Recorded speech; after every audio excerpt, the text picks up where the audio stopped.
Again, this is for both candidates.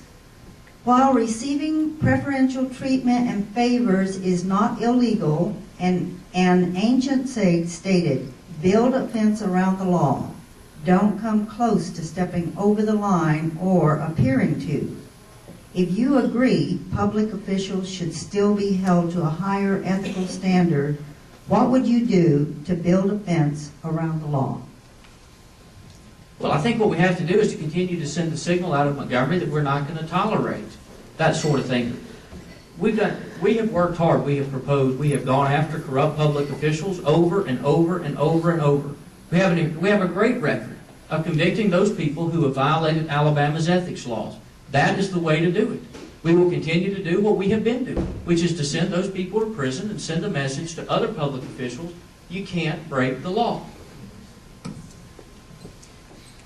I think that Attorney General owes the people of Alabama a very high standard of public behavior and conduct, because we hold our Attorney General to a higher standard naturally, because that's the person who has to enforce our laws and go after public corruption. So the answer to the question is absolutely, we have to make going after public corruption an absolutely top priority. Now, y'all are lucky here in the Wiregrass, but I live in Jefferson County, and I'm telling you, that is a target-rich environment for public corruption. And we need to see more of the Attorney General's office working hand in glove with the local U.S. attorneys and local district attorneys to ensure that that's a top priority. And that is one of the things that you'll see in my material, and you've heard me speak, is a top priority for me, is to go after public corruption.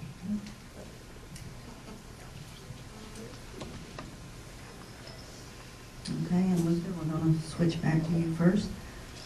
A recent Supreme Court decision included a multi-part test for determining whether a game of chance meets definition of bingo. Do you believe that this definition is sufficient to determine the legality of games currently operated as electronic bingo in Alabama? Yes, I do. I think that the Alex Supreme Court has made it very clear what constitutes a game of bingo. I agree with former Governor Patterson. The Supreme Court's been very clear on this. Now the issue is, are we going to enforce the law? That's right. And I had never thought, and I've done some work on this, never in the history of the state of Alabama has a governor had to step in and create a task force to do the job of the Attorney General. That's right. Not in the history of the state of Alabama. That is, when I saw Governor Riley and Miss Patsy drug through a crowd of people screaming at them the other day, I thought to myself, what in the world, how have we gotten into this situation? It shouldn't be. The Attorney General should step in and do that job. It's not only courts, the governor, I, and many other people have asked him to do. So that's not personal, that's just a different philosophy of what the role is. I can't imagine Jeff Sessions or Bill Pryor saying, I'm going to leave it to the governor to enforce the law. Thank you.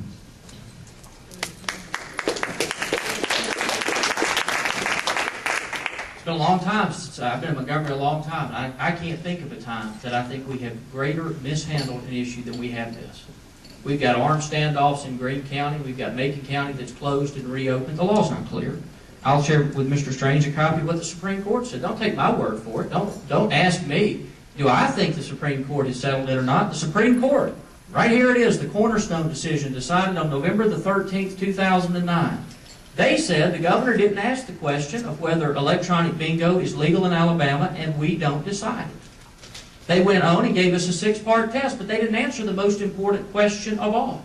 Can you play bingo on a machine?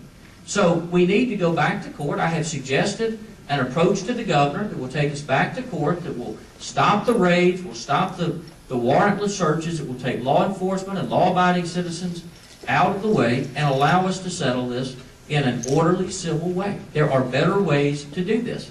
And it is not being on the sidelines and doing nothing to insist. Does that mean stop? Thank you. Mr. Strange has asked for a rebuttal. There's just one point I wanted to make, because it was made in the Birmingham newspaper in the car driving down here today.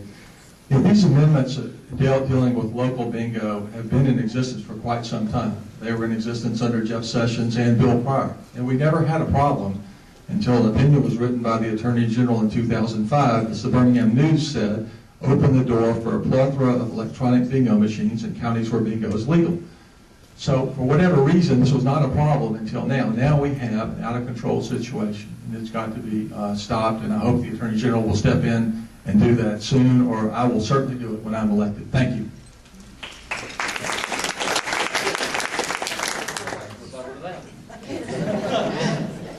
In 2005, just so we're clear, we did not issue an Attorney General's opinion. We issued a set of guidelines. And ironically, if you would go back and read them, what you would find is they are very, very similar to what the Supreme Court has said the test is.